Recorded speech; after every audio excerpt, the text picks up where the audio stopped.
আসসালামু আলাইকুম।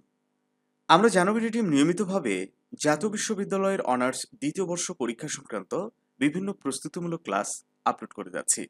লাস্ট ক্লাসে আমরা প্যারাগ্রাফ রাইটিং নিয়ে আলোচনা করেছিলাম। আমরা তোমাদের 5টি প্যারাগ্রাফ দিয়েছিলাম। আমরা আশা করছি এই 5টি পড়লেই একটা কমন হবে ইনশাল্লাহ। তো এই ক্লাসটি যারা মিস করেছো তারা অবশ্যই আই বাটনে ক্লিক করে এই ক্লাসটি করে নেবে।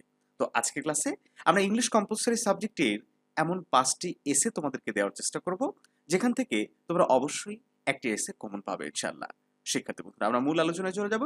তার আগে খুব গুরুত্বপূর্ণ একটা বিষয় সম্পর্কে তোমাদের অবগত করতে চাই। দেখো, এই ইংলিশ কম্পালসারি একটা নন ক্রেডিট সাবজেক্ট, অর্থাৎ তুমি এই সাবজেক্টে এ প্লাস পাও আর ডি গ্রেড পেয়ে পাশ করো, রেজাল্টে কোনো রূপ প্রভাব পড়ে না। মানে এই সাবজেক্টে শুধু পাশ করলেই যথেষ্ট। ঠিক আছে, এইটার কোনো সিজিপিএ রেজাল্টে উল্লেখ থাকে না, শুধু লেখা থাকে পাস। কিন্তু এই সাবজেক্টে কোনো স্টুডেন্ট যদি ফেল করে সে আবার কিন্তু অনার্স পাসের সার্টিফিকেট পাবে না। এবং অনার্স দ্বিতীয় বর্ষে 100 জন স্টুডেন্ট যদি ফেল করে, ভালোভাবে লক্ষ্য করলে দেখা যাবে যে 80 জন স্টুডেন্টই এই ইংলিশ কম্পালসারি সাবজেক্টে ফেল করে। তার মানে কি এই সাবজেক্ট খুব কঠিন? না, এই সাবজেক্টটা খুবই সহজ।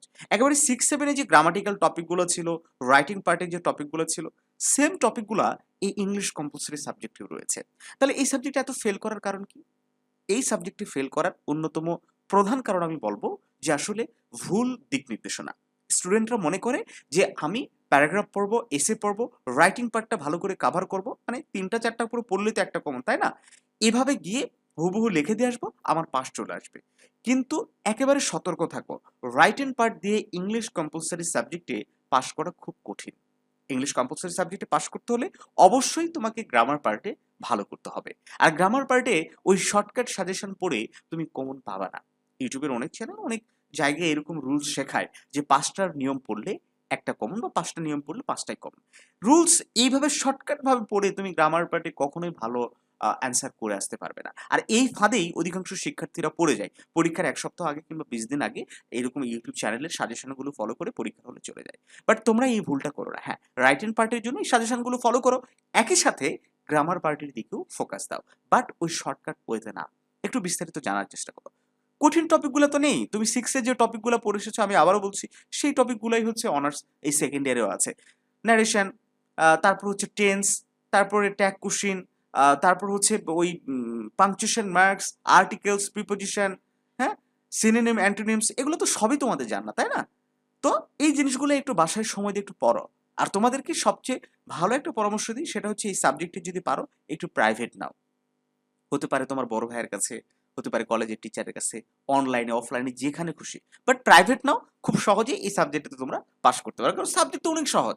15-20 দিন পড়লেই যথেষ্ট হয়ে যায়। তো আমাদের প্রাইভেট ব্যাচেও ভর্তি চলছে, তোমরা যদি চাও আমাদের সাথে যুক্ত হতে পারো।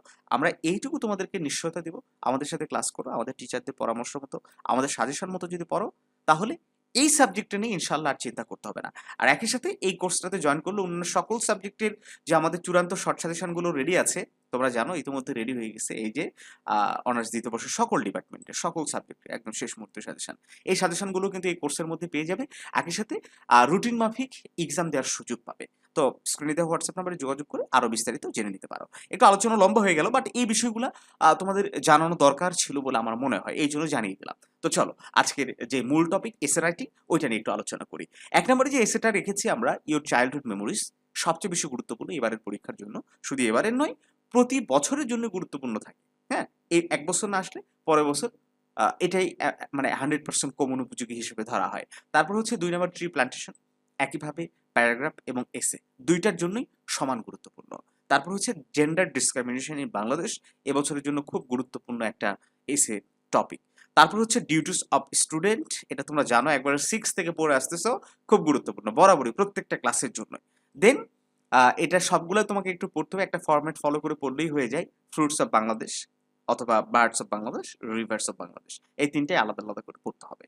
তো আমরা এক্সট্রা কোনো কিছু রাখি নাই, কারণ আমরা আশাবাদী যে এই 5টা পড়লেই ইনশাল্লাহ একটা এসে তোমাদের কমন হয়ে যাবে। তবে নির্দিষ্ট কিছু ফরম্যাট মেনটেন করেও লেখা যায়, বাট আপাতত তোমাদেরকে আমি বলবো যে ফরম্যাটের দিকে ফোকাস দিও না। এগুলো একটু ফ্রি হ্যান্ড রাইটিং অথবা নিজের মতো করে মুখস্থ করেই কাভার করার চেষ্টা করো। পরীক্ষা ঠিক আগ মুহূর্তে আমরাও কিছু ফরম্যাট দিয়ে দিব, মানে কিছু না হওয়ার থেকে কিছু হওয়া তো ভালো, তাই?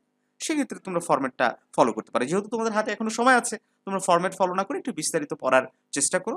এটাই বরঞ্চ ভালো হবে। তো শিক্ষার্থী বন্ধুরা, আশা করছি তোমরা একেবারে মনোযোগ সহকারে আজকের ক্লাসটি করেছো এবং উপকৃত হয়েছো। এতটুকু যদি উপকৃত এই ক্লাসটি মাধ্যমে তোমরা হয়ে থাকো, অবশ্যই আমাদের ভিডিওটা একটু বন্ধুদের মাঝে শেয়ার করে তাদের কাছেও আমাদের একটু পৌঁছে দেওয়ার ব্যবস্থা করে দেবে। তো ভালো থাকো সবাই। চ্যানেলটা সাবস্ক্রাইব করার আমন্ত্রণ জানিয়ে এখানে শেষ করছি। আসসালামু আলাইকুম ওয়া রাহমাতুল্লাহ।